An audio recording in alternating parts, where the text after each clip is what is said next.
जय गुरुदेव।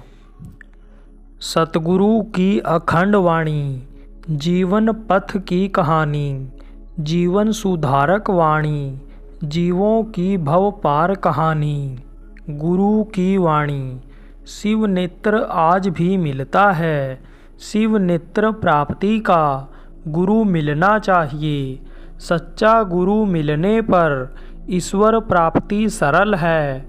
ईश्वर जीते जी मिलता है इसी मनुष्य शरीर से। गुरु मिले परम पद दानी, गुरु मिले परम पद दानी, क्या गति मति उनकी करूं बखानी। मैं अजान महिमा नहीं जानी, बिना मेहर क्यों कर पहचानी। गति अति गोप न जाने बेदा, ज्ञान जोग कर मिले न भेदा। पद उनका इनसे रहे दूरी, यह तो थक रहे काल हजूरी।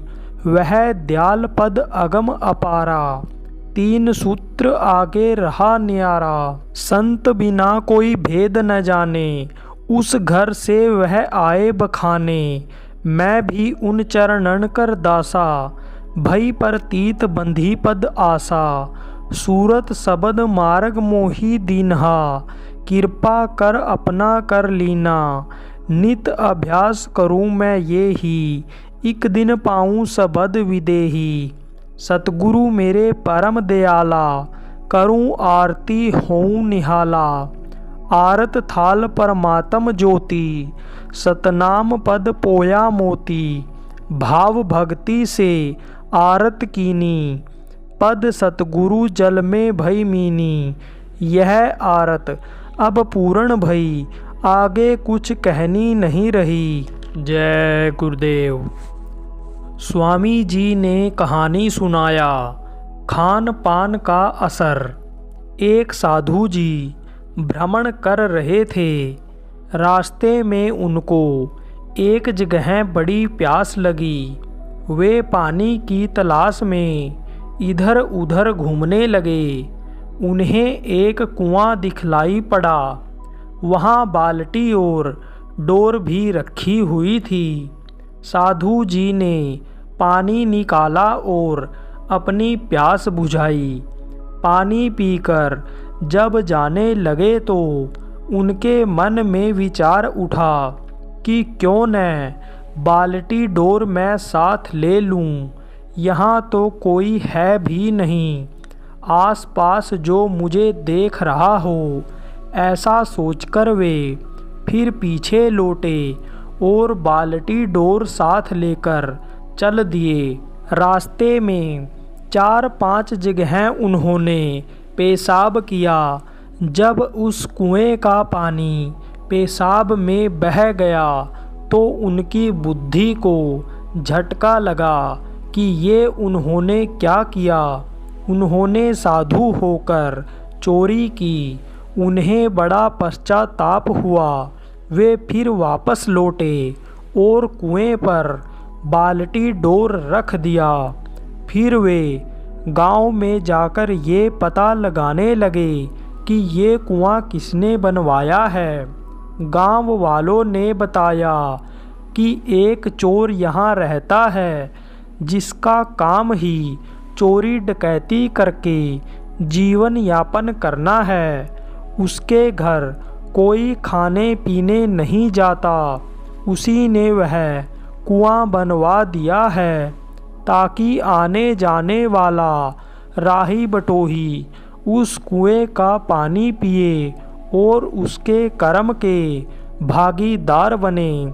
गांव वालों ने यह भी बताया कि हम गांव वाले इस कुएं का पानी कभी प्रयोग नहीं करते। यह सुनकर साधु जी को बड़ा धक्का लगा। उन्होंने सोचा कि इसलिए मन खराब हो गया था। इस कहानी को सुनाते हुए स्वामी जी ने कहा कि खान पान का इतना बड़ा असर होता है। खास करके साधक को तो बहुत सोच समझकर किसी का अन्न पानी ग्रहण करना चाहिए।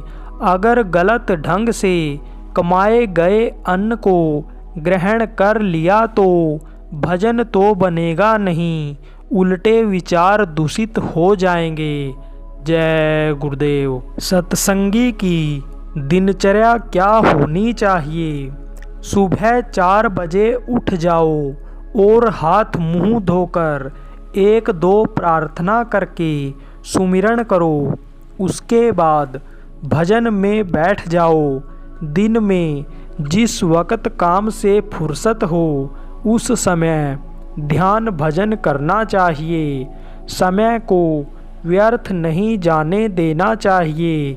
जिस समय यह मन काम से फुर्सत में रहता है तो पिछली बातों को याद करता रहता है, साथ भी पछतावा भी करता है कि अगर ये जानता तो ऐसा करता, ऐसा नहीं करता।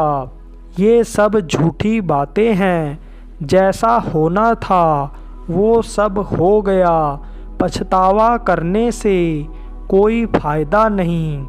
लोगों के दुख सुख की चर्चा करो, निंदा करो, तारीफ करो, इन सब से परमार्थ नहीं होता। जीवन की श्वासें गिनी हुई मिली हैं तो श्वासें बाहर निकल गई फिर वापस नहीं मिलेंगी। जिस काम में कोई व्यवहार न हो, कोई परमार्थ न हो, उसमें वक्त को खराब नहीं करना चाहिए। दुनिया के काम काज करते हुए भी मन से मालिक को याद करते रहना चाहिए। किसी भी वक्त में सुस्ती नहीं आनी चाहिए। हर वक्त शब्द धुन की चाह बनाए रखो। शब्द हर वक्त मस्तक में गूंज रहा है, तुम्हें बुला रहा है, पर तुम्हारा ध्यान दुनिया की तरफ रहता है, इसलिए उसे सुन नहीं पाते। शब्द धुन बहुत मीठी आवाज़ है, उसमें से हर वक्त अमृत चूता रहता है। उसे सुनते रहने से मन में निर्मलता आती है।